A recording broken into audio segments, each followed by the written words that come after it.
네, 9월 16일 장 마감 후 방송을 시작하도록 하겠습니다.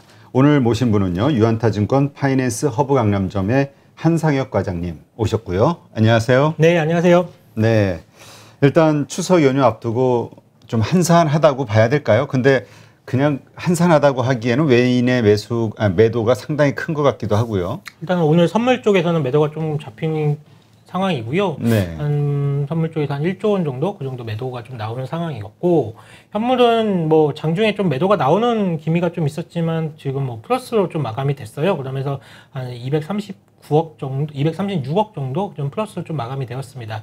일단은 뭐 거래량도 좀 한산했다라고 보시면 될 것 같고요. 다음 주 추석, 그러니까 거래일로 따진다라고 하면 내일이 이제 마지막이잖아요. 그러다 그렇죠. 보니까 이제 앞으로 다음 주에 3일을 놀기 때문에 그렇기 때문에 시장의 참여자들 역시도 좀 소극적인 형태로 좀 임했다라고 보시면 될 것 같고, 그리고 시장이 참 요즘 어렵습니다. 어렵죠. 참 정말 어려워요. 그러니까 최근 시장을 따라가기가 힘들다는 분들이 정말 많이 있으신데 저 역시 힘들거든요.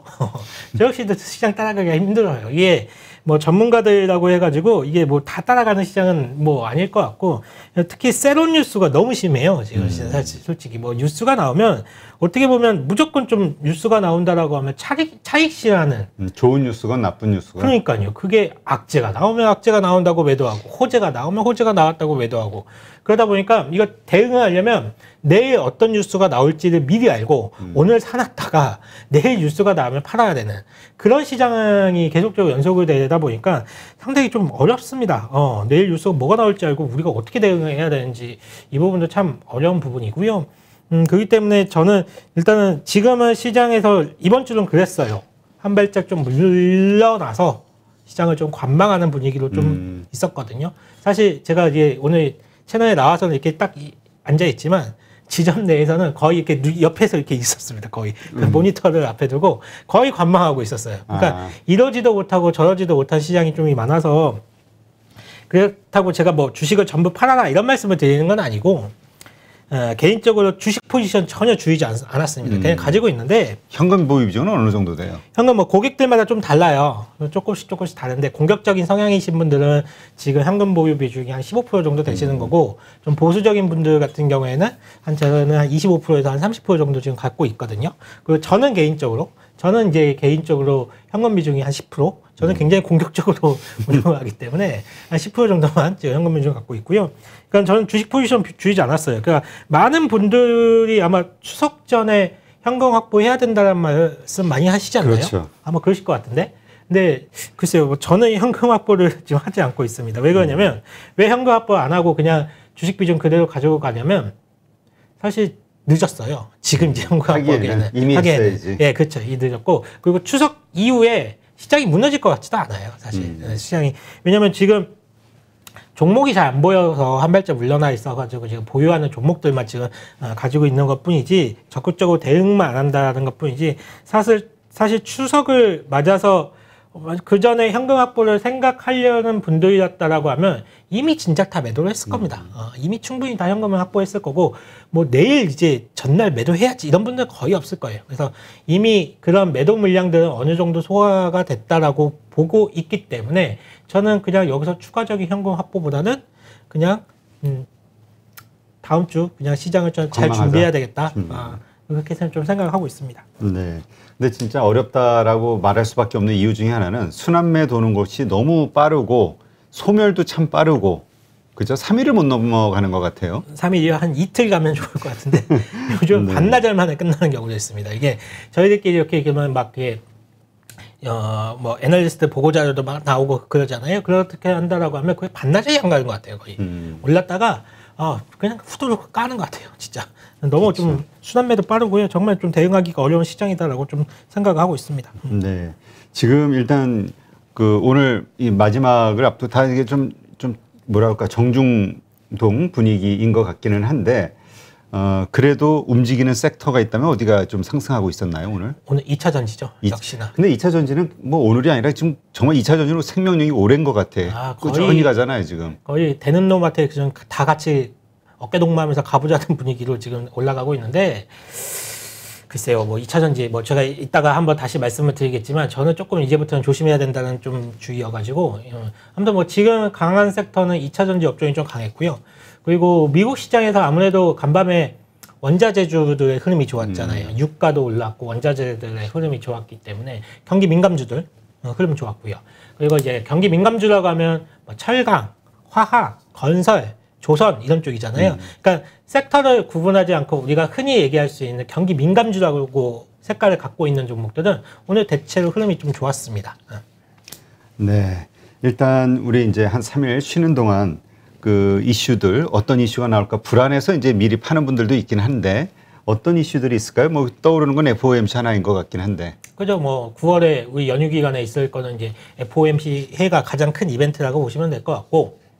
근데 대부분 지금 이거 채널을 시청하시는 분들도 아시겠지만 어떤 얘기가 나올지 대략적으로 다 짐작하고 계시잖아요. 그렇죠. 이번에는 테이퍼링을 공식적으로 선언하지는 못할 것 같고, 그리고 한 11월에는 이제 테이퍼링을 선언할 것 같으니까 9월에는 좀 무난하게 넘어갈 것 같다는 분위기거든요. 아마 그대로 나올 것 같아요. 그렇기 때문에 그리고 또 테이퍼링을 9월에 예상 밖에 선언을 한다라고 하더라도 이미 시장에서는 이게 11월에 할지 9월에 할지 그 문제이기 때문에 사실 그렇죠. 그렇게 영향 미치는 요소가 제한적이라고 보고 있습니다. 그래서 저는 이제 가장 큰 이벤트라고 한다라고 하면 이제 뭐 FOMC 회의가 있을 텐데 앞서도 말씀드렸지만 추석이 끝난 이후에 시장이 무너질 것 같지 않아요. 그래서 저는 뭐 오히려 추석 기간 동안의 이벤트보다는 추석 이후의 이벤트에 좀 집중을 해가지고 그쪽을 조금 생각을 많이 좀 하고 있습니다. 네. 자, 그럼 추석 이후 우리가 이제 좀 두려워하는 거는 어떤 일들로 다시 시장이 좀 변동성이 커지지 않을까 이걸 걱정하는 건데 일단 지나자마자 이제 독일 총선이 있죠. 근데 이번 총선에서 정권이 바뀌게 되면 이것도 뭐 독일의 어떤 경제 스탠스가 바뀌고 유럽이 바뀌는 거 아니냐 이런 그 불안감을 가지고 있는 분들도 있는데요. 네, 맞습니다. 뭐 지금 9월 26일이죠. 9월 26일에 독일에서 총선이 열리거든요. 네. 그러면 한 열흘 정도밖에 지금 안 남은 상황인데 일단은 뭐 메르켈 총리가 지난 2018년에 4번째 총기직 임기를 시작을 하면서 더 이상 5번째는 안 한다고 선언했어요. 장기 집권했네. 네, 전 4번을 하셨으니까 진짜 많이 하신 거죠. 그리고 사실 독일 내에서 평판이 굉장히 좋았습니다. 독일뿐만이 아니라 유럽 내에서도 굉장히 평판이 좋았어요. 네. 그 사진 기억나실지 모르겠지만 그 동네 마트에서 이렇게 카트 끌고 가면서 그 퇴근길에 그래서 뭐 장 보는 모습 뭐 이런 거에서 굉장히 서민적인 이미지에다가 그리고 굉장히 또 카리스마가 있을 때는 카리스마 있게끔 행동을 하셨고 그동안 독일뿐만 아니라 유럽을 잘 이끌었다고 평가를 받고 있었는데 그런 메르켈 총리가 5번째는 더 이상 안 한다라고 했습니다. 더 이상 안 한다라고 했기 때문에 어쨌거나 총선 결과에서 지금 여당이 김인년이 승리를 한다라고 하더라도 총리는 바뀝니다. 그렇죠. 독일의 총리는 좀 바뀐다라고 볼 수가 있겠고요. 독일은 유럽 내에서 가장 많은 영향력을 행사하는 국가 중에 하나이기 때문에 만약에 총리가 바뀌고 정책적인 스탠스가 바뀐다라고 하면 이는 유럽 전체적인 정책 스탠스가 바뀔 수가 있기 때문에 저는 유럽에서도 독일의 총선 결과에 대해서 좀 주목을 좀 하고 있거든요. 사실 또 주식시장에 있다 보니까 또 어느샌가 이 선거에 대해서 우리가 굉장히 예민하게 좀 반응을 좀 하고 있는데 기억나시죠? 그 미국 이번에 대통령 선거 했을 때 바이든이 이기냐 뭐 트럼프가 이기느냐 하면서 우리가 실시간으로 그 득표 현황 보면서 뭐 트럼프가 이기네 바이든이 이기네 그러면서 주가 지수가 막 왔다 갔다 했었잖아요. 맞아요. 근데 이제 독일 총선도 좀 보셔야 될 것 같은데 독일 총선은 좀 의미가 있습니다. 유럽이 아무래도 유럽의 맹주다 보니까. 그렇죠. 그래서 일단은 이번에 독일 총선에서는 앞서 말씀드렸지만 총리가 무조건 바뀌는 부분이고 그리고 집권 여당도 바뀔 수 있습니다. 지금 현재로서는 분위기가 이제 세계 각국이 대부분이 그렇지만 경제 회복이 뭐 지연되었다라는 부분 그리고 1년 동안 1년이 넘었죠. 코로나 상황이 심각했다라는 부분들 그래서 빈부격차가 커졌다라는 거고 그리고 정당 내부적으로 여러 스캔들이 좀 있었나 봐요. 그러면서 지금 집권 여당인 김인년의 지지도가 급락을 좀 하고 있고요. 반면에 선거가 가까워질수록 현재 이제 부총리가 재직 중인 이 사회민주당이 빠르게 치고 나가고 있습니다. 그래서 7월 중순까지만 해도 정당 선호도가 그 사회민주당이 3위였거든요. 근데 지금 1등으로 올라섰어요. 그러면서 오히려 김인연과의 격차를 점점 벌이고 있는데 준비된 그림 한번 보시고 가실게요. 지금 보시면 이 위에 이렇게 연한 초록색이 김인연의 지지율이라고 보시면 될 것 같고, 네. 그리고 여기에 좀 뾰족하게 올라오고 있잖아요. 네. 이게 이제 3인당 지지율이라고 보시면 될 것 같은데요. 김인연의 지지율은 이렇게 좀 빠지고 있고요. 그리고 3인연의 지지율이 좀 올라가고 있는데 이 격차가 점점 벌어지고 있어요. 한 열흘 정도밖에 안 남았기 때문에 거의 김인연보다는 3인당이 지금 야당이죠. 3인당이 총선에서 승리할 가능성이 높다라고 보고 있고, 사실 기대를 모았던 부분들이 독일에서 이 부분이었거든요. 진한 검정색 있죠. 네. 이게 녹색당이었어요. 이 녹색당이 3월 이후부터 굉장히 치고 올라왔단 말이에요. 이 3월 이후부터 치고 올라오면서 이거 잘하면 독일에서 녹색당이 승리할 수도 있겠다라는 기대감이 좀 있었는데, 이렇게 생각하시면 편하실 것 같아요. 김인연은 어떻게 보면 보수적인 성격이 좀 있다라고 보시면 될 것 같고, 3인당은 좀 진보적인 성격이 있다라고 보시면 될 것 같고, 이 녹색당 같은 경우에는 우리나라에 치자면 약간 정의당 그런 느낌이거든요. 그러면서 상당히 3월달, 4월달에는 이 녹색당이 좀 선전하는 거 아닌가? 라는 좀 생각을 했었지만, 녹색당이 지금 뭐 스캔들이 여러 개 터진 것 같아요. 그러면서 보시면 쭉 지금 지지율이 다 빼앗기고 있습니다. 그래서 아마 지금 상황에서는 3인당이 집권 여당이 될 가능성이 높다라고 보고 있고요. 뒤집기는 조금 불가능할 것 같다라고 보시면 될 것 같고, 3인당이 중도 좌파 성격의 정당이기 때문에 3인당을 중심으로 해서 진보 성향의 정당들이 연정을 꾸밀 가능성이 높습니다. 그래서 아마 이거 찾아보시면 아실 건데, 독일 내에서는 지금 신호등 연정이다라는 얘기가 나오고 있어요. 신호등 연정. 그러니까 왜 그러냐면 3인당이 지금 빨간색이거든요. 색깔이. 그리고 자유민주당이 노란색, 그리고 녹색당이 초록색, 이 세 당이 연정을 할 것이다 해서 신호등 연정이다라고 좀 얘기가 좀 나오고 있고, 이번에 이제 김인연이 지금의 집권 여당인 김인연이 과거 한 16년 동안 독일과 유럽을 이끌었는데, 과연 이번에 제1당자를 내어주면서 3인연이 집권 여당이 된다라고 하면 유럽의 전반적인 정책적인 변화가 좀 있지 않을까라고 좀 보고 있어서, 이 부분을 제가 좀 구체적으로 좀 설명을 한번 드려보도록 할게요. 네. 자, 그러면 일단 뭐 우리가 뭐 정치적인 거는 좀 뭐 별로 유럽의 독일의 정치는 별로 그렇게 관심은 없지만, 그로 인해서 벌어질 어떤 금융 경제 이 상황 때문에 이제 관심을 갖는 건데, 뭐 특별히 이 정당이 바뀌게 되면 지금의 정책 기조가 바뀔 가능성이 높은 건가요? 네, 있죠. 있기 때문에 제가 지금 서두에 이렇게 기나긴 독일을 말씀을 드렸던 건데, 변화가 있을 거라고 투표하러 갈 보겠습니다. 뻔했어, 나 그쪽으로. 변화가 분명히 있습니다. 일단은 근데 3인당 같은 경우에는 이제 지금 지지율 1위, 이 3인당 같은 경우에는 지금 주장하는 게 뭐냐면, 재정 준칙 기준을 완화하자라고 주장하고 있어요. 재정 준칙을 이제 완화하자. 이게 독일이라는 나라가 과거에 하이퍼 인플레이션을 경험한 몇 안 되는 나라입니다. 그렇죠. 그냥 인플레이션이 아니라 하이퍼 인플레이션. 이게 뼈저리게 이게 경험을 했기 때문에, 이 하이퍼 인플레이션을 한번 경험하면 나라 경제가 거덜나거든요. 그렇죠. 그래서 저희 뭐 나라 존립 자체가 위협받을 정도로 굉장히 위협적인 건데, 그래서 독일이 예전에 과거에 하이퍼 인플레이션을 경험을 했던 기억이 있기 때문에 아예 헌법에 이 재정 준칙을 명시를 해놨어요. 헌법에 명시를 해놨어요. 그러니까 세입과 세출을 정확하게 지켜라. 이걸 헌법에 딱 명시를 해놨습니다. 근데 그러면서 이제 독일은 신규 부채가 GDP 대비 0.35%를 넘지 못하게끔 되어 있기 때문에 이렇게 좀 규정이 되어 있는데, 이걸 지금 3인당에서 지금 이걸 풀자라고 좀 하고 있는 거예요. 주장을. 그러니까 돈을 더 쓰자. 그렇지. 그러니까 우리 인프라 사업처럼 미국에 그렇죠. 국가는 좀 더 열자. 지금 이렇게 주장을 좀 하고 있거든요. 그렇다라고 하면 유럽 연합보다 EU 전체적으로 본다라고 하더라도 유럽 연합의 회원국들이라고 하면 정부 부채는 GDP 대비 60%, 재정 적자는 3%라는 가이드라인을 엄격하게 좀 제시를 하고 있거든요. 물론 코로나 상황 때문에 좀 예외적인 준칙이 좀 있긴 했지만, 아무튼 이런 부분들 좀 엄격하게 좀 하고 있는데, 이게 유럽연합이라는 게 여러 국가들이 같이 연합되어 있는 형태이기 때문에 그렇죠. 성격이 조금씩 달라요.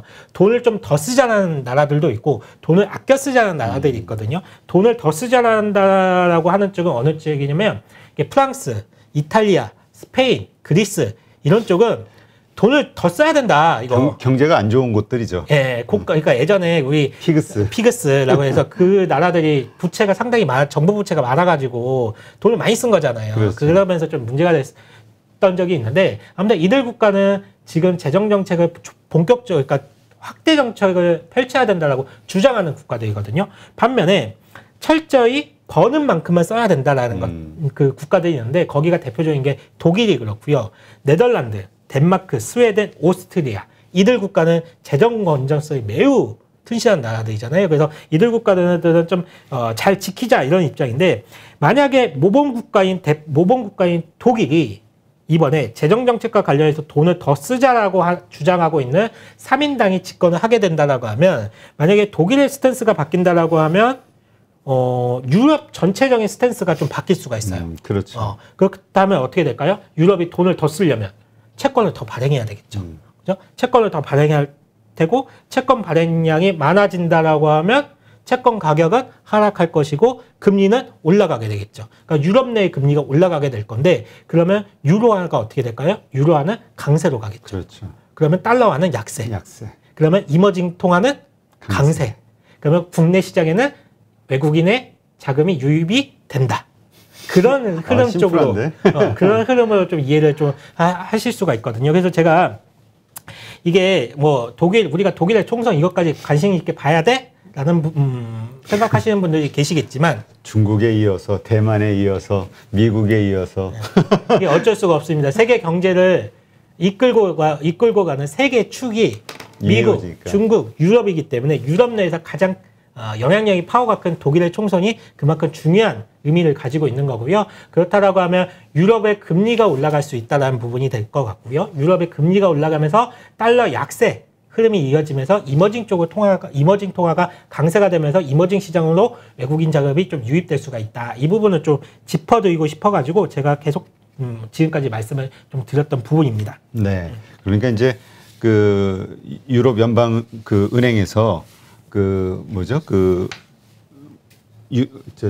갑자기 저 용어가 생각이 안 나는데 하여튼 이 재정과 관련해서 얼마나 좀 완화적인 그런 스탠스를 취할 것이냐, 돈을 얼마나 풀 것이냐, 네네. 독일의 영향에 의해서 그렇게 나올 수 있겠죠. 일단 독일이 리더 국가이기 때문에 유럽에 이쪽에 그 입김이 강하잖아요. 굉장히 강하죠. 제일 강하죠. 그래서 메르켈 총리가 상당히 부각이 됐던 거이기도 하고요. 예, 맞습니다. 하고요. 유럽을 뭐 리더하는 국가라고 보시면 될 것 같고요. 그래서 독일이 어떤 스탠스로 변화가 있느냐에 따라서 유럽 전체적인 정책적인 변화가 있을 수밖에 없기 때문에 이 부분을 한번 잘 짚어보시면 되실 것 같고요. 그리고 그림 제가 하나 더 준비를 해봤는데 네. 이게 미국과 유럽의 경제 회복의 속도 차이를 지금 나타낸 그림이거든요. 연한 위에 초록색 선이 미국의 GDP고요. 유럽의 GDP가 밑에 있는 선이라고 보시면 되는데 팬데믹 이후에 이걸 극복하는 과정을 본다라고 하면 우리가 잘 아시다시피 미국 같은 경우에는 적극적으로 통화 정책도 썼고 재정 정책도 굉장히 적극적으로 쓰면서 그랬죠. 유럽과 미국의 GDP 격차가 이렇게 벌어져 있는 상황이거든요. 그렇다라고 하면 지금부터는 유럽의 GDP가 올라올 수가 있어요. 그러면서 이 격차를 줄일 수가 있기 때문에 이런 부분들이 각 국가의 통화에 영향을 미치기 때문에 우리가 그 달러가 과연 어떤 방향으로 움직이는지 이 부분까지 좀 짚고 넘어갈 필요가 있다라고 보고 있습니다. 네, 알겠습니다. 자, 그러면 이제 국내 시장의 어떤 이슈를 좀 점검해 보죠. 어제 삼성 SDI도 배터리 사업을 분리하냐라는 이야기가 나오면서 또 아주 크게 논란이 있었어요. 그러나 어쨌든 뭐 해프닝으로 끝난 것 같기도 하고요. 상황을 좀 설명해 주시죠. 2차전지 셀 업체들이 골고루 지금 빠지고 있는데. 아니, 완성 배터리 업체들이 너무 속을 새기는 것 같아. 그러게요.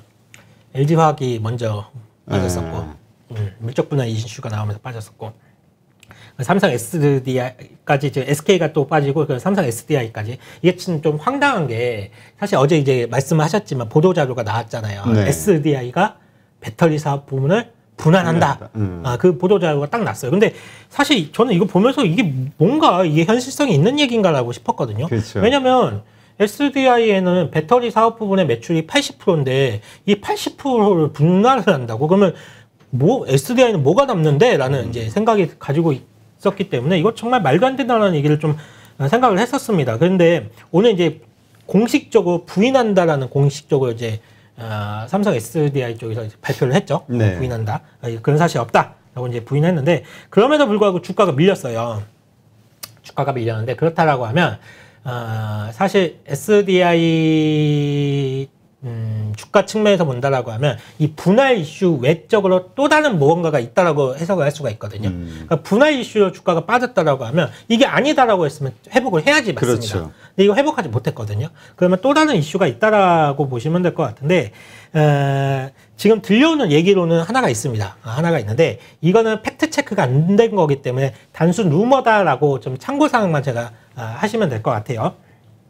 이번에 이제 스텔란티스하고 삼성 SDI가 협력하기로 되어 있잖아요. 네. 이와 관련해서 좀 다른 얘기가 좀 들려오고 있어요. 무슨 얘기냐면 원래 이제 스텔란티스가 한 28조 정도 배터리 규모 그 수주를 삼성 SDI랑 같이 협력해서 사업을 진행할 것이다. 라는 게 거의 한 달 전부터 들려왔던 소식이었습니다. 근데 지금 최근에 들려온 소식은 뭐냐면 삼성이 이를 받아줄 수 있는 캐파가 안 된다는 거예요. 지금 이게 지금 안 되기 때문에 그 삼성 입장에서는 굉장히 부담스러운 캐파 양인 거고 삼성이 좀 고민하는 지금 시기에 고민하는 찰나에 LG가 그 자리를 치고 들어갔다는 얘기가 있습니다. 그래서 부회장님이 이미 뭐 미국에 날아가가지고 지금 스텔란티스 측을 만나고 있다, 여러 가지 제안을 하고 있다라고 좀 얘기가 나오고 있는데 그래서 지금 원래는 시장에서는 어떻게 생각을 했냐면 스텔란티스의 28조에 대한 수주를 전부 다 삼성 SDI가 받아간다라고 생각을 했는데 네. 지금 들려오는 얘기로는 아마 6대4로 좀 LG랑 나뉘어 가져갈 것 같아요. 삼성 측이 6, LG 측이 4. 그래서 6대4로 좀 나뉘어서 스텔란티스의 물량을 좀 받는 거 아니냐라고 그런 부분들 얘기가 좀 나오고 있어서 그러니까 이게 보면 삼성 SDI 역시도 올해에만 투자를 한 2조 원 하거든요. 근데 사실 LG라든지 SK 쪽이 워낙 공격적으로 투자를 하니까 그렇죠. 뭐 4조, 5조 뭐 이렇게 투자를 해버리니까 SDI가 좀 소극적으로 보였단 말이에요, 그동안. 그렇죠. 그럼 SDI는 시장 마켓을 크게 넓힐 생각이 별로 없는 것 같은 그런 이미지가 안 하는 건 아니거든요. 투자가 2조 원 정도면 삼성 SDI 입장에서는 좀 그러니까 뭐랄까 역대급을 하고 있는 거예요. 나름대로 최선을 다하고 있는데 워낙 경쟁 업체들이 세게 레이스를 해보니까 배팅을 하고 있으니까 상대적으로 삼성 SDI가 위축되어 있는 걸로 보인단 말이에요. 그리고 지금 뭐 미국 시장 진출 얘기가 벌써 몇 개월째 지금 소문만 나오고 있지 공식적으로 지금 발표가 안 나오잖아요. 그러다 보니까 아마 이런 복합적인 이슈들을 다 작용을 하면서 SDI까지도 좀 차익 매물 그러니까 뭐 좀 매도 물량들이 좀 출회된 게 아닌가라고 좀 생각을 하고 있습니다. 일단 여기에서 얘기한 그 LG화학에게 물량이 좀 나뉘어질 것이다. 이거는 아직은 정확하게 확인된 얘기는 아니고 그냥 지금 증권가에서 떠다니는 이야기다. 이 정도 이해를 하시고요.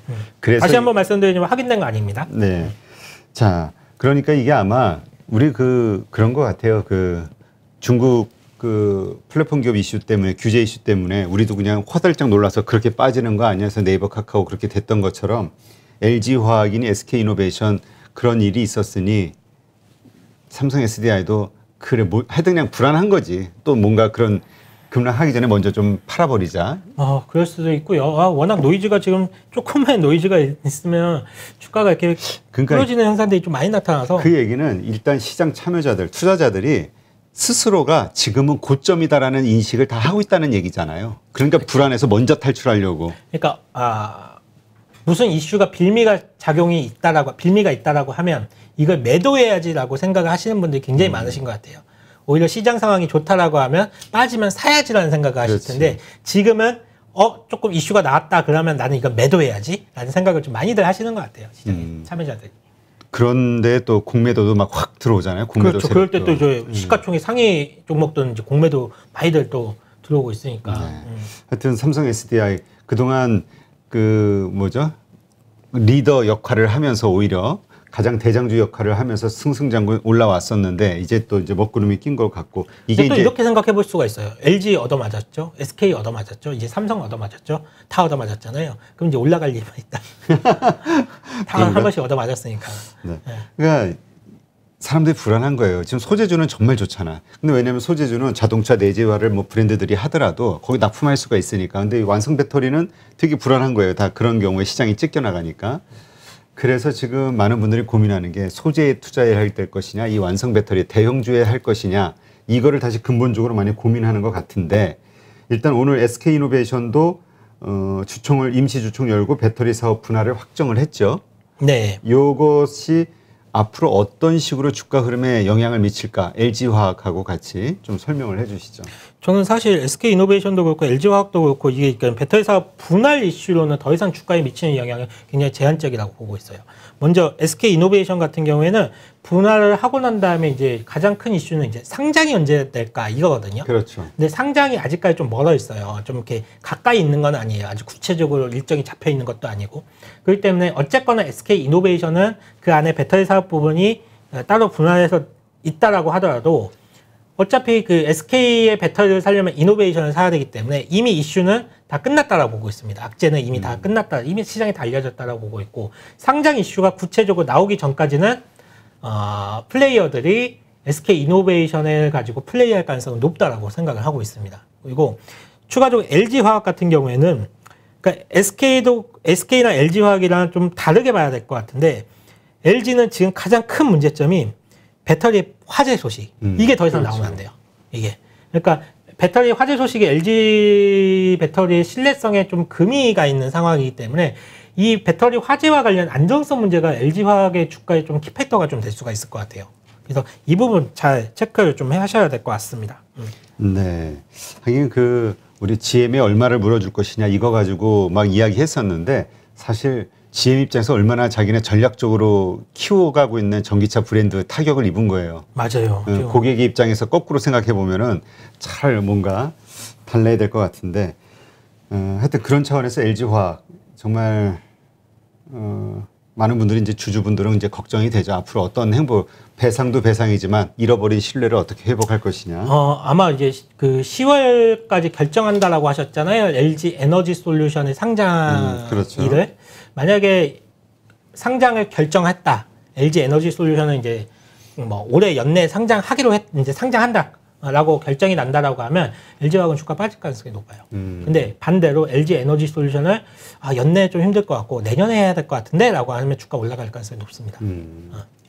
알겠습니다. 하여튼 잘 참고하시고요. 하여튼 완성 배터리 업체 불과 몇 개월 전만 해도 가장 좋은 그 미래 성장 주식으로 회자가 되면서 많은 분들이 여기 투자를 하셨는데 결과가 좀 그렇지 못해가지고 좀 마음이 그러네요. 지금 소재와 관련해서 지금 정말 뜨겁게 오르고 있잖아요. SK에서도 이번에 뭐 소재 산업에 5.1조 뭐 투자한다, 엄청난 돈을 투자하는데 이 첨단 소재잖아요. 그러면 지금의 소재주들 막 화랑인데 이게 뭔가 신기술 혹은 신소재가 나오면서 이게 또 상황이 바뀌는 거 아닐까? 기존에 지금 뜨거운 소재주 회사들은. 그러니까 SK에서 이번에 발표를 한 거는 배터리의 소재뿐만 아니라 뭐 반도체도 포함이 되어 있고 여러 이제 진짜 정말 모든 소재, 최첨단 소재 다 투자를 하겠다라는 거였거든요. 내용 굉장히 좋습니다. 내용도 그래요? 굉장히 좋고 앞으로 사업적인 진행 방향을 상당히 기대케 하는 뉴스였는데 이 역시도 새로운 뉴스였습니다. 오늘 SK 커다란 음봉 나면서 좀 떨어졌고요.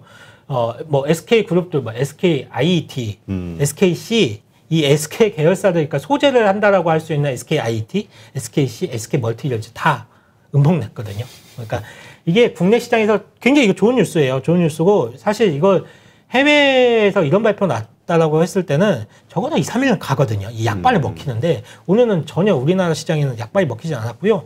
다만 본다라고 하면 이게 지난번 주주총회 때 IR을 하면서 SK 그룹에서 청사진을 제시를 한 적이 있어요. SK 지주사를 2025년인가요? 그때 140조 시가총액 140조까지 이제 우리는 가겠다라는 청사진을 좀 내세운 적이 있었는데 그 내용도 굉장히 좋았거든요. 투자회사로서 SK를 재평가를 받겠다라는 부분들. 그리고 지금 SK가 굉장히 공격적으로 M&A도 하고 있고 지금까지 해온 M&A 결과들이 굉장히 좋았습니다. 네. 그렇기 때문에 그런 투자를 했던 회사들이 상장을 할 때마다 기업 가치가 레벨업이 되는 거 분명히 맞거든요. 그렇기 때문에 SK가 지금 그러니까 투자자들한테 밝히고 있는 청사진은 제가 볼 때는 굉장히 좋은 그림을 그려주고 있어요. 그래서 SK 같은 종목은 저는 진짜 장기 투자자들한테는 정말 좋은 주식이라고 생각을 하고 있습니다. 네.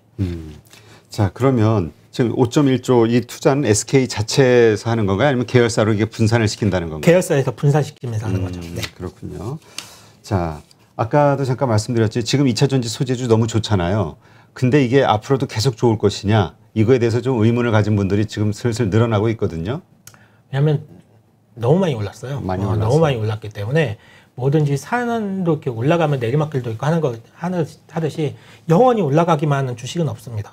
우리가 한 2년 전쯤에 그 5G 열풍이 불었을 때 얼마나 그 5G 종목들이 많이 올라갔습니까? 그 당시에도 뭐 한국이 5G 투자를 하는데 이만큼 올라가는데 이제는 뭐 미국이 투자를 할 거예요. 일본이 투자를 할 거예요. 이제 뭐 유럽이 시작을 해요. 막 이러면서 주가 계속 올라갈 것 같았거든요. 근데 주가 한번 지금 보세요. 그러면 굉장히 좀 많이 빠져 있는 모습을 볼 수가 있는데, 그러니까 항상 올라갈 때는 물론 좋은 전망을 가지고 올라가겠지만 지금부터는 2차 전지와 관련된 종목들 소재 업체들 좀 선별해서 봐야 돼요. 선별해서 봐야 된다고 보고 있고, 물론 여기가 끝났다라는 건 아닙니다. 끝났다. 더 이상 못 갑니다. 이건 아니지만 단기적으로 부침이 있을 수 있다는 거예요. 단기적으로 부침이 있을 수가 있기 때문에 지금부터는 좀 가지고 있는 자들의 여유 공간이라고 좀 보시면 될 것 같고, 사실 계획을 좀 세워놓고 있어야 된다라고 좀 보고 있습니다. 그래서 순수 전기차와 순수 2차 전지와 관련된 밸류체인 소재 업체들 이쪽은 조심할 필요가 있어요. 그러니까 이 말은 뭘까? 기존에 다른 사업을 열심히 하고 본업에서 돈을 따박따박 버는 회사들이 2차 전지 사업에 진출하는 회사들이 있습니다. 신사업으로. 우리가 이런 사업을 했었는데 새롭게 2차 전지와 관련된 소재 사업을 진출을 할 거예요 라고 해서 성장 모멘텀이 붙어있는 회사들이 있어요. 이런 회사들은 좀 괜찮아요. 왜냐면 숫자가 나오니까 본업에서 기존에 있는 본업에서 숫자가 나오기 때문에 이들 회사는 2차 전지 밸류체인이 빠질 때라도 하방 경직성이 분명히 있습니다. 근데 순수히 그냥 거의 100% 가까이 2차 전지와 관련된 매출을 기록하고 있는 회사들, 이런 회사들은 주가가 빠질 때 좀 많이 빠질 수가 있어요. 이들 업체들은 조금 조심할 필요가 있다라고 보고 있고, 하나 더 2차 전지 4대 소재라고 하면 보통 양극재, 은극재, 분리막, 그 전해액, 이렇게 네 가지를 말씀을 많이들 하시잖아요.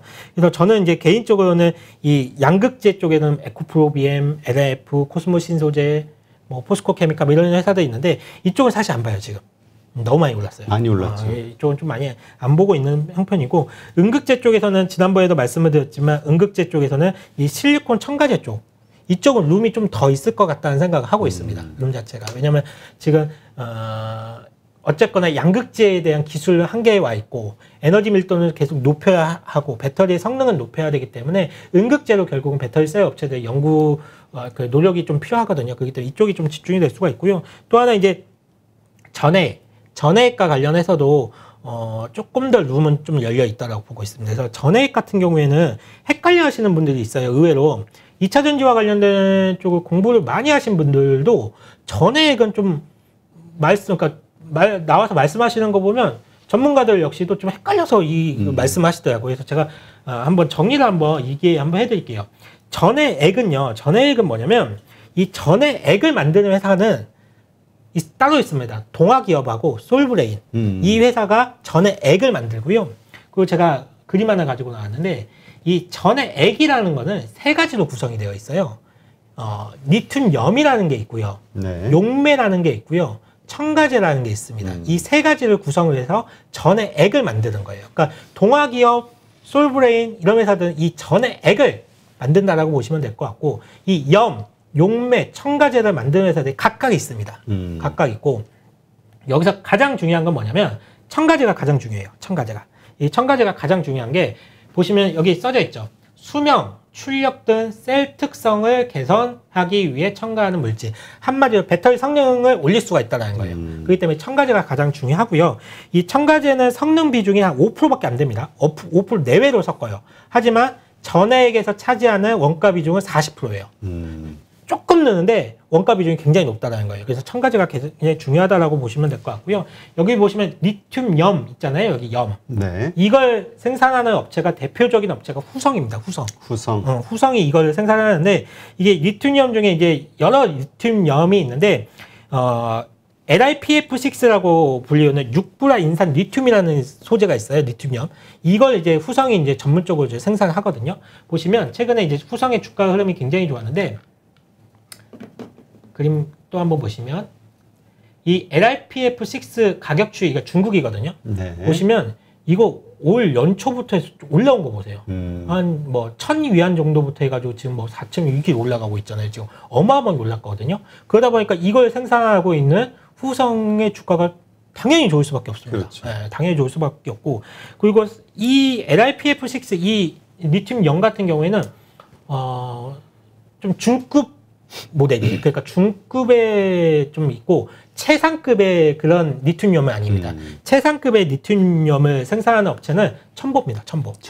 첨보가 최상급의 리튬염을 생산하고 있는데, 보시면 이게 지금 LiPF6가 좀 이렇게 중저가의 리튬염이라고 말씀을 드렸는데, 이게 지금 가격이 올라가잖아요. 그렇죠. 그러면 고급 모델의 리튬염 같은 경우에는 가격이 이렇게 있을 때, 중저가 가격이 뭐 이렇게 격차가 많이 줄어들었을 때 당연히 전에 액을 생산하는 업체에서는 이걸 좋은 걸 쓸 수밖에 없거든요. 그렇죠. 가격 격차가 많이 줄었으니까. 그러니까 첨보가 또 주가가 이게 올라가면 첨보 주가도 올라갈 수밖에 없습니다.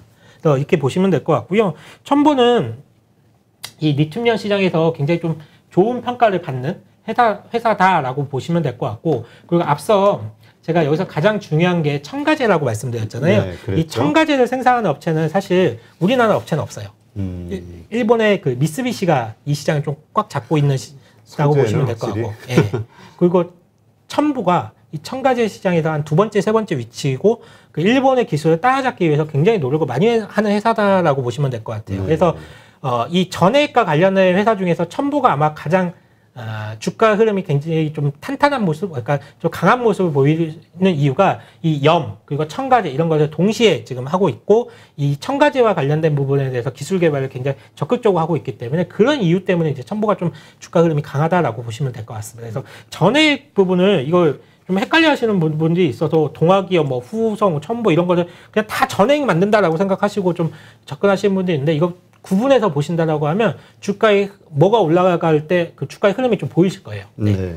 자, 그렇다면 2차 전지주 지금 투자의 관점에서 우리가 좀 관심을 가져볼 만한 그 안에서도 그 어디 쪽에 좀 관심을 갖는 게 좋을까요?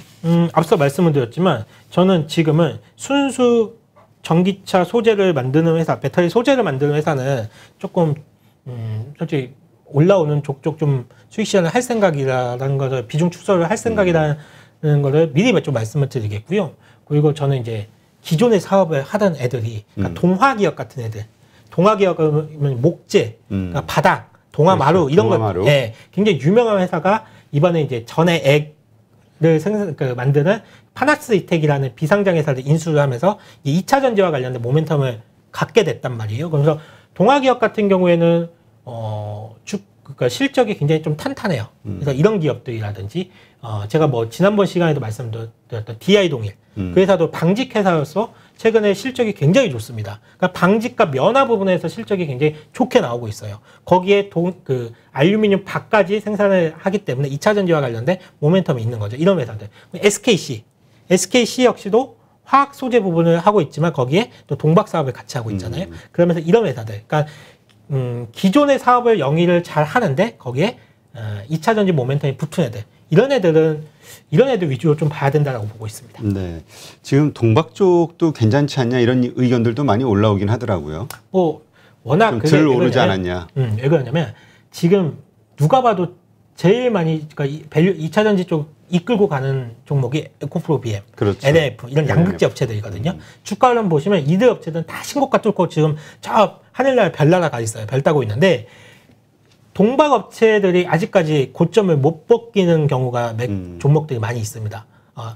솔루스 첨단 소재 역시도 고점을 못 벗겼고, 일진 머티리얼즈도 역시도 고점을 못 벗겼고, 그렇기 때문에 에코프로 BM하고 LNF가 이만큼 갔기 때문에 뒤따라가는 측면에서 이들 업체들이 키 맞추기가 필요하지 않을까라는 관점 때문에 아마 동박 회사들이 좀 올라가는 경향이 있다라고 보시면 될 것 같습니다. 네, 그러니까 뭐라 그럴까, 가치가 자꾸 어떤 새로운 어떤 뭐 매출이나 이익의 증가 이런 것으로 인한 가치보다는 그냥 다른 다른 소재주들에 비해서 덜 올랐다. 그렇죠. 그냥 요 원인인 거네요. 그렇죠. 네, 같은 유치원 다니는데 옆집 친구, 앞집 친구, 뒷집 친구 다 올라가고 있는데 나만 못 올라가면 누군가 데리고 갑니다. 그런 의미라고 보시면 돼요. 항상 우리가 느끼는 게 지금 이러한 벌어지고 있는 좋든 나쁘든 벌어지는 현상이 참 오래 가거나 계속 지속될 것 같지만 이게 또 어느 날 갑자기 또 환경이 싹 변하잖아요. 그렇죠. 그게 갑자기 누군가가 차익 실현을 해가지고 뭐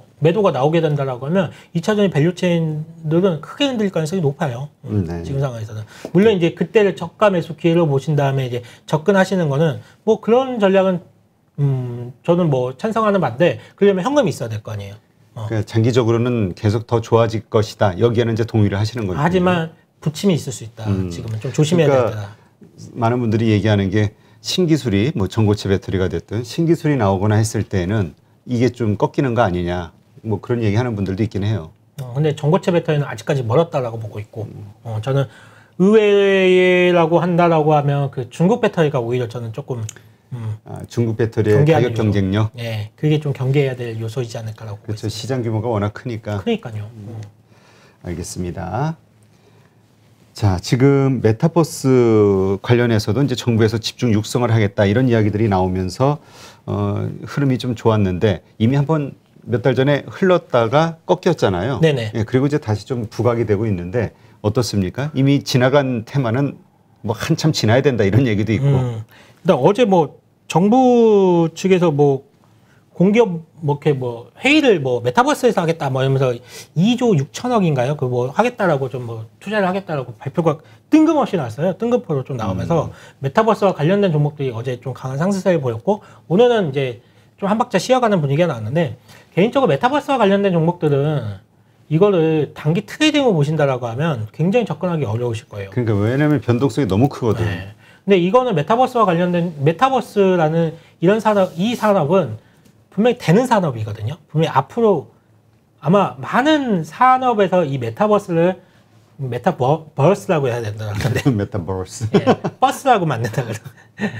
메타버스 이거의 그 산업이 굉장히 확장성이 많아질 거예요. 네. 실내로 이제 그 편의점도 있잖아요. 그렇죠. GS25라든지 이마트라든지 이미 그 메타버스 공간에 편의점을 만들어놨어요. 제가 그 편의점에 가서 물건을 클릭해서 주문하잖아요. 그럼 집에 옵니다. 이마트도 마찬가지예요. 그러니까 이마트에 직접 갈 필요 없어요.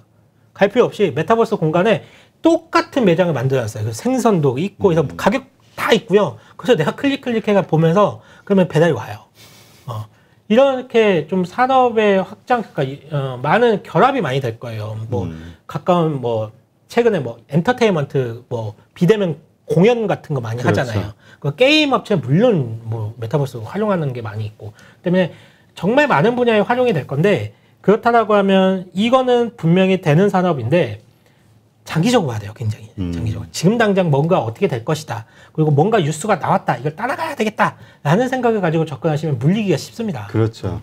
그래서 지금은 오히려 뉴스가 나와서 뭔가 들썩거릴 때는 매도를 한다라고 생각하시면 됐고 남들이 다 안 보일 때 그때는 좀 차곡차곡 또 한번 모아봐야 되겠다라고 생각을 하시면 좋으실 것 같아요.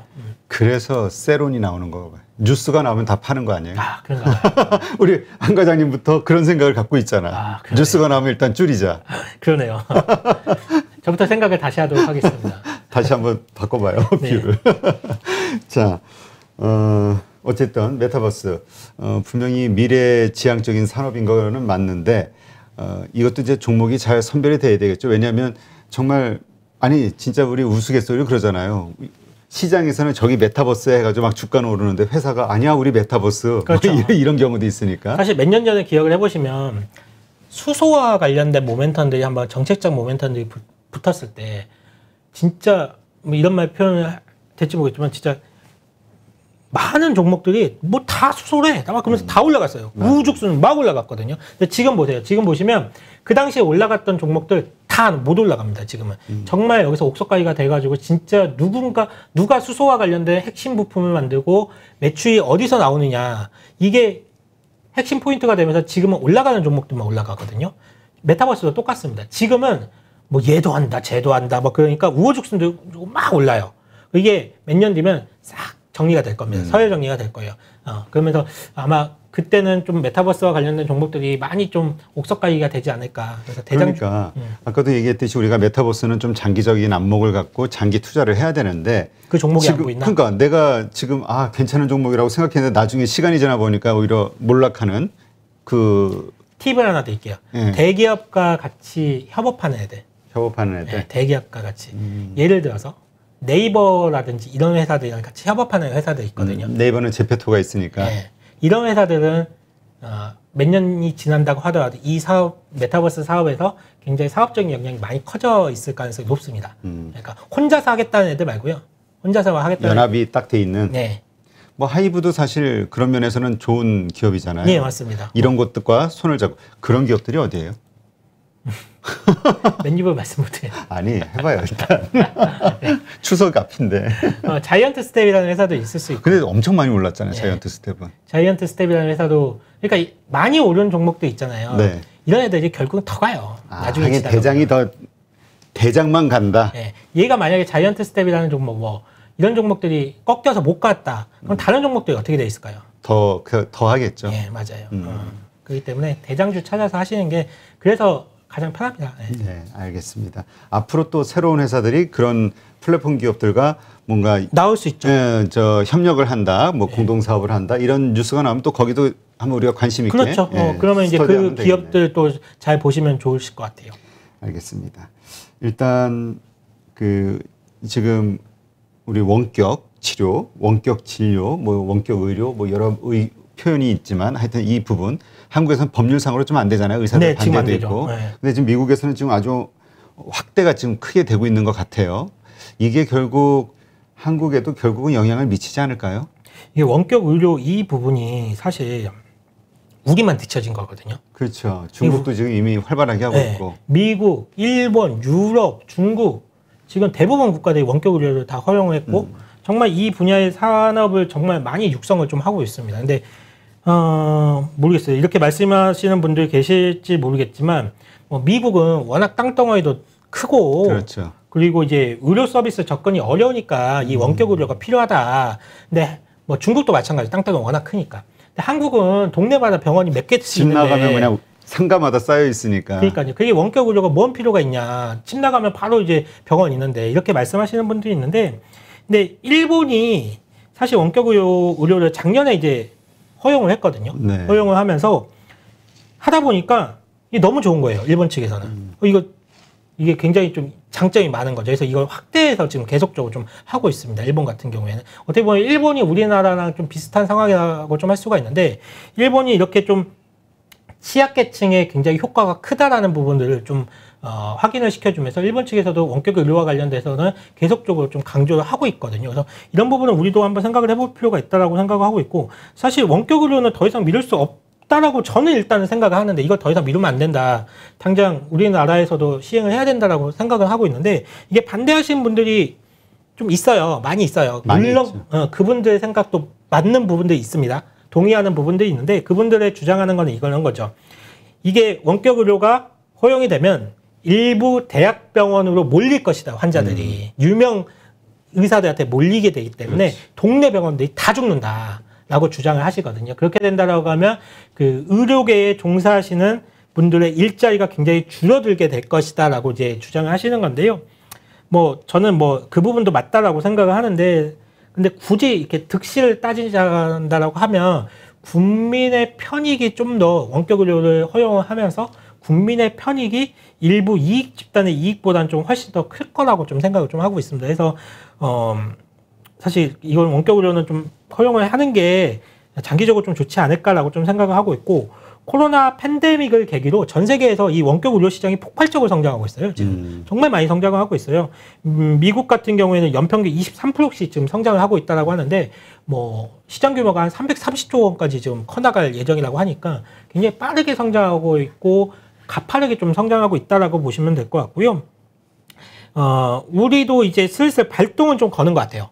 좀 얘기가 좀 나오더라고요. 그러니까 슬슬 일단 시동을 걸어야 뭐 싸우든 의논을 하든 네. 시작이 되겠죠. 이번에 그러니까 재택 치료라는 얘기 나왔잖아요. 그러니까 코로나 확진자 수가 좀 급증하고 있으니까 이 의료 체계 자체를 중증 환자 중심으로 좀 바꾸고 경증 환자라든지 무증상자는 집에서 치료를 하게끔. 그러니까 재택 치료 이게 낫다. 왜냐하면 모든 환자를 다 병원에 입원시키면 병상이 부족하게 그렇죠. 하게 진짜 되니까. 급한 사람들, 필요한 사람들이 그렇죠. 못 쓰니까. 정말 응급한 사람들이 치료를 못 받는 경우가 있으니까 이거 지금처럼 하는 것보다는 중증 환자 중심으로 좀 관리를 바꾸자. 그리고 웬만해서는 재택 치료를 하자. 이렇게 얘기를 좀 나오고 있는데 이 재택 치료라는 게 어떻게 보면 원격 의료로 가는 첫발일 수가 있거든요. 첫발일 수가 있고, 그리고 이제 정치권에서도 이 얘기가 지금 나오고 있습니다. 정치권에서도 이 야당의 그 대선 후보 중에 한 분이 본인의 공약으로 내걸었어요. 원격 진료를 이거 전면적으로 허용을 하겠다. 내가 대통령이 되면 원격 진료 바로 허용을 한다. 당선권에 있는 분이에요? 야당의 후보 중에 한 분입니다. 그러니까 붉은 홍자 네, 알겠습니다. 그분께서 네. 후보 중에 한 분 했는데, 근데 사실 이 원격 의료라는 게 이번 코로나 팬데믹을 경험을 하면서 여든 야든 좀 허용할 것 같다는 좀 긍정적인 분위기가 그렇죠. 좀 흘러가고 있어요. 네. 일단 이게 시대적 흐름이고, 그러니까 계속 우리 뭐 그러니까 혁신이냐 아니면은 구산업 보호냐 뭐 여러 가지 이슈가 충돌하지만 결국은 흐름을 막을 수는 없는 거잖아요. 맞아요. 이게 종합병원 한번 가보시는 분들 아시겠지만 예약 잡기가 얼마나 힘드니까. 맞아요. 예약 잡고 난데 거기 가서 또 한두 시간 또 기다려야 돼요. 그리고 정말로 위급하고 정말로 좀 중한 분들, 그런 분들이 좀 가면 괜찮은데 좀 가벼운 거 가지고도 가는 경우도 많이 있거든요. 네. 그런 것들을 조금 많은 장점을 좀 가지고 있는 것 같아요. 원격 의료 같은 경우에서 빠른 시간 안에 이게 좀 허용이 되었으면 좀 좋겠습니다. 네. 하여튼 이런 것들 때문에 조금 우리 바이오 헬스케어라고 하나요? 있잖아요. 떠오르는 섹터들, 그러니까 기업들 있을까요, 지금? 아직은 좀 한국에는 없을 것 같긴 한데. 있어요. 이 원격 의료와 관련된 사업을 진행하는 회사들이 있습니다. 아, 그래요?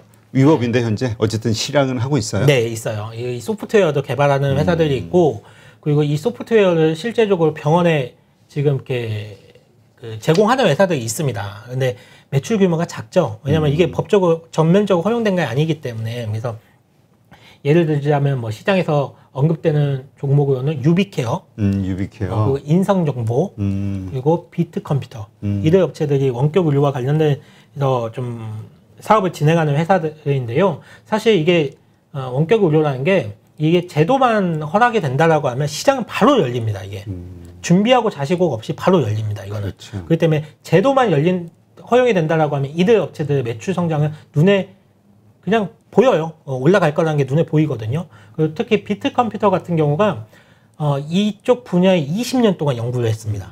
이쪽 한 울물만 판 회사예요. 그래서 저는 비트컴퓨터를 상당히 원격 의료가 허용이 된다라고 했을 때 긍정적인 부분들이 많이 작용을 할 거라고 보고 있습니다. 네, 알겠습니다.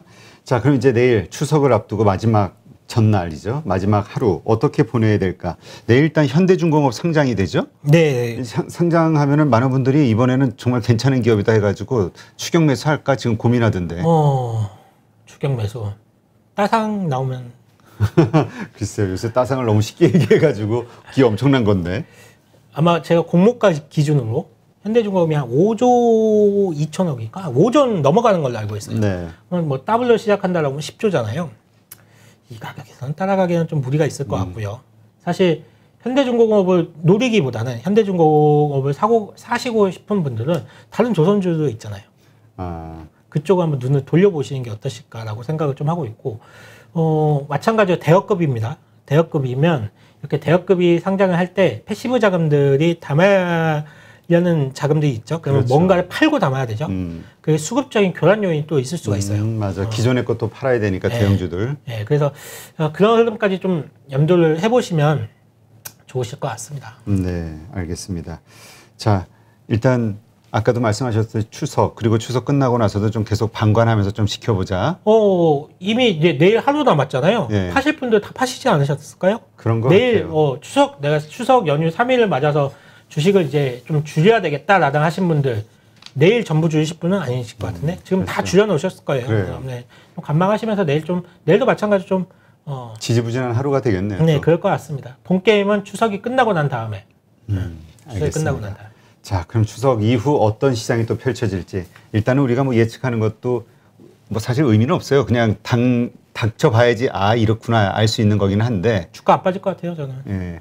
그러나 어쨌든 큰 어떤 우리가 불안해하는 그 테이퍼링이라는 이슈 때문에 급락하거나 뭐 이런 일은 없을 것이다. 이런 기대감을 갖고 한번 어떤 주식에 우리가 들고 가야 될지 이런 것들을 한번 계속 그 대응 관점에서 한번 찾아보는 걸로 하시죠. 알겠습니다. 오늘도 이렇게 해서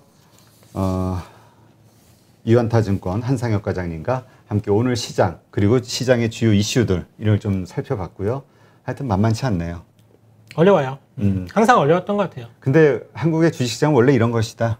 이렇게 얘기하는 분들도 있어요. 워렌 버핏이 한국에서 주식했으면 이미 망했을 겁니다. 이미 망했을 거예요. 그냥 좋은 거 사놓고 가만히 기다리고 있으면 저절로 올라가는. 한국에서 그게 되지가 않아요. 알겠습니다. 네, 오늘 하루도 수고 많으셨고요. 네, 방송을 보신 시청자분들도 오늘 고생 많으셨습니다.